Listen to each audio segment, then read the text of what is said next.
राज्यातील सर्व शेतकऱ्यांसाठी आजच्या दिवसभराच्या महत्त्वाच्या ठळक आणि झटपट बातम्या। नमो शेतकरीचा 8वा हप्ता तारीख जाहीर। शेतकऱ्यांसाठी मोठी खुशखबरी।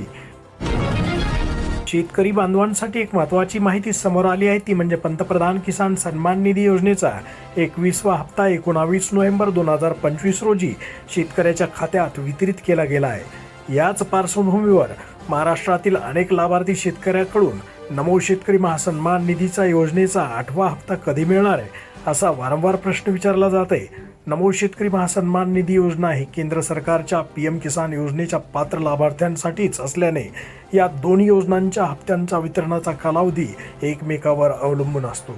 नमो शेतकरी महासन्मान निधी योजनेसाठी पात्र असलेले शेतकरी हेच असतात जे PM किसान सन्मान निधी योजनेसाठी महाराष्ट्रातून पात्र ठरले आहेत।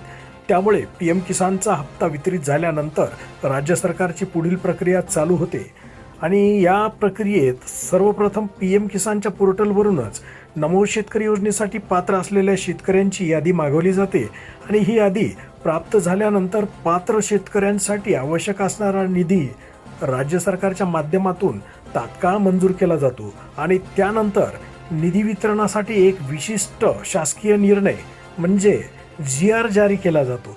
GR जारी झाल्यानंतर साधारणपणे 15 ते 20 दिवसाच्या आत नमो शेतकरी महासन्मान निधी योजनेचा हप्ता शेतकऱ्याच्या खात्यात जमा होतो। सध्याची प्रक्रिया आणि वेळेनुसार नमो शेतकरी महासन्मान निधी योजनेचा 8वा हप्ता डिसेंबर महिन्याच्या 20 तारखेपर्यंत शेतकऱ्यांना मिळू शकतो असा एक महत्त्वाचा अंदाज व्यक्त केला जात आहे। ही माहिती जास्तीत जास्त शेतकरी बांधवापर्यंत पोहोचवा आणि चॅनलवर जर नवीन आला असाल तर चॅनलला लाईक करा, सबस्क्राईब करा। आपल्याला कल्पना आहे की प्रधानमंत्री नरेंद्र मोदीजी यांनी किसान सन्मान योजना सुरू केली आणि आमच्या शेतकऱ्यांना 6,000 रुपये हे मोदीजींच्या वतीनं देण्यात येतात।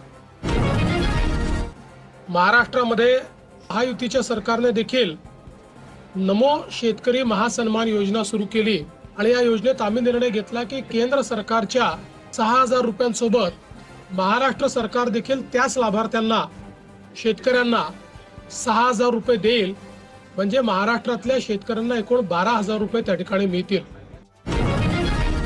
आपल्याला कल्पना आहे की या संदर्भात दर 4 महिन्यांनी आपण 2,000 रुपये त्या ठिकाणी त्यांच्या खात्यामध्ये देतो, 2,000 केंद्र सरकार देते, असं 3 हप्त्यांमध्ये आपण हे पैसे देत असतो।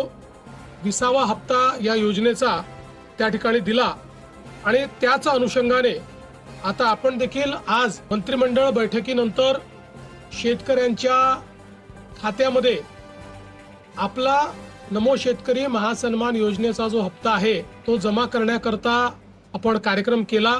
मला विश्वास आहे की ही जी काही मदत आपण करतो त्याच्या पाठीमागचा आपला हेतू हा असतो, शेतीच्या कामामध्ये जे काही छोटे मोठे खर्च शेतकऱ्यांना येतात किंवा अनुषंगिक खर्च येतात त्याच्यामध्ये त्यांना मदत मिळाली पाहिजे। मला कल्पना आहे की या महासन्मान निधीचं सर्वच शेतकरी सातत्याने स्वागत करतात।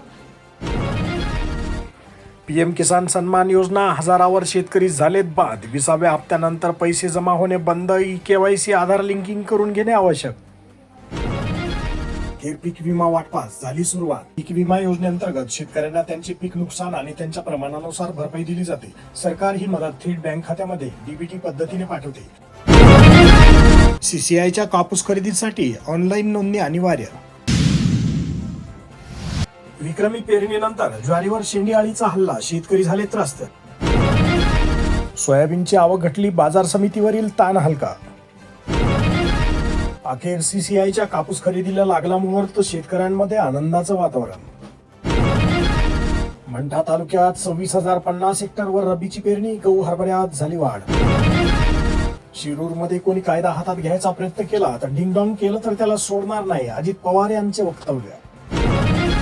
शेतकऱ्याने केली कमाल, अर्ध्या एकरात घेतले 60 क्विंटल अद्रकचे उत्पन्न। झाडी डोंगर हॉटेल फेम शहाजी बापूंच्या कार्यालयासह 4 ठिकाणी धाडी।